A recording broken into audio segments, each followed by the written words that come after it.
Thank you for being here when you have so many other options. Now, let's begin.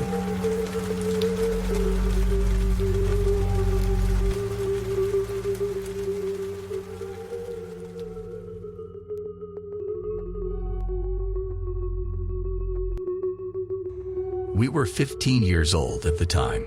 We were completely obsessed with mysticism. Our conversations were only about this. One day, after watching The Ritual on the internet, we decided to call the eyeless Jack. Then it was autumn holidays. We went to the nearest butcher shop to purchase an animal kidney. It was harder to get a medical scalpel, needle, and thread. Fortunately, Linda's mom worked as a nurse at the hospital. And that's when Linda came to her mom for work. She got the necessary things. We decided to hold the ritual in Linda's apartment. They chose the day when her parents were not at home. My mom easily let me spend the night with a friend. When it was already dark, we started our ritual. I had a strange feeling. It was scary. My heart was beating wildly in my chest. We drew a mask on the window. They left handprints in black paint on the windowsill.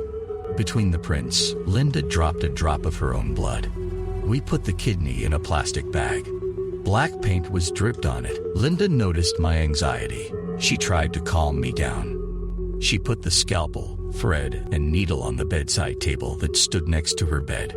Near the package, I wrote in blue paint, "If you want more, follow the trail."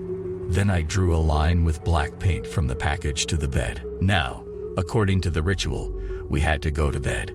We didn't believe the ritual would work. We did it just for fun. We just wanted to tickle our nerves. At night, I heard a rustle. This indicated that the ritual was working. I wanted to take a look to check my guess, but according to the rules, it can't be done. Otherwise, it could all end badly for us. In the morning, we found that nothing had changed. The kidney was lying in the same place untouched. Medical supplies were also in their place. Well, you see, nothing happened. The window was only soiled in vain. Now we have to wash it. I helped her clean the room. I didn't attach much importance to the strange night sounds, referring to the fact that it seemed to me out of fear. We thought the ritual didn't work, but we were wrong. The next day, we went to school, as the holidays were already over. I was sitting at the same desk with Linda. There was a change. I was scribbling something in my notebook. "Tell me, did you have a dream today?" she asked. "No." "And what?" "It's nothing." "So, let's talk." "Okay." I had a strange dream. I dreamed of eyeless Jack. "It's time for someone to stop reading the creepypasta at night," I said without taking my eyes off the notebook. "You listen to me. The dream is very strange." "Well, tell me." "I'm listening to you carefully." In my dream, I saw myself sleeping. Then I wake up and see Jack in front of me. He climbs onto my bed and starts pulling the covers off me. "What about you?" I was trying to hold the blanket. Anyway, he pulled it off me after all. Then he started taking off my t-shirt. "My God, what are you dreaming about? Will you let me finish?" "Go on."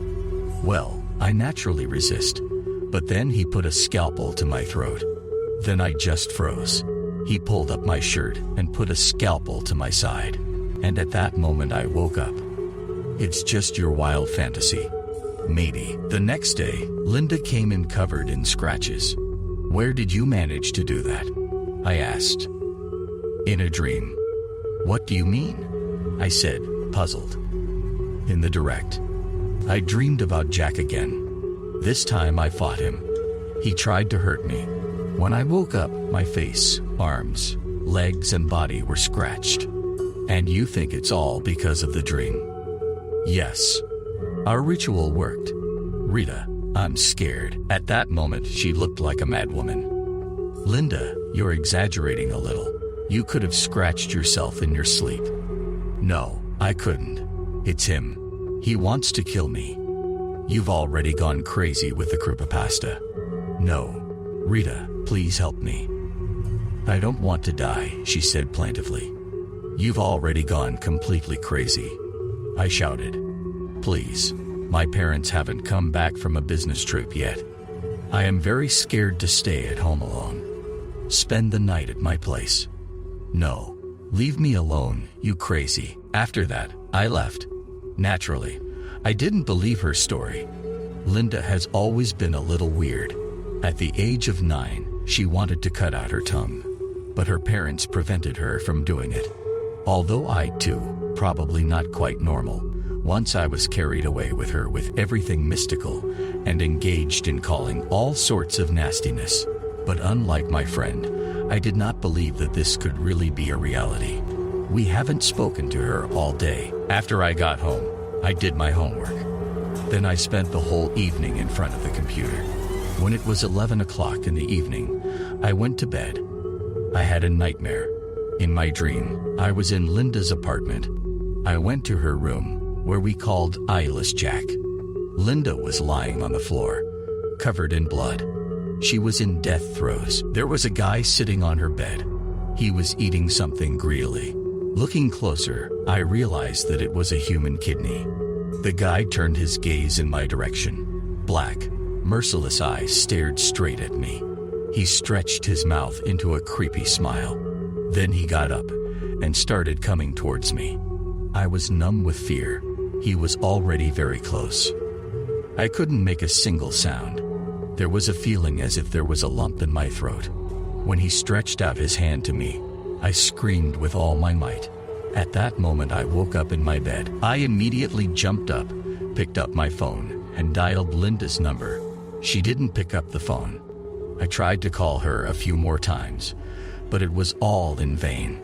The next day, I found out the terrible news. Linda died. Her parents found the body in her room. The floor was covered in blood.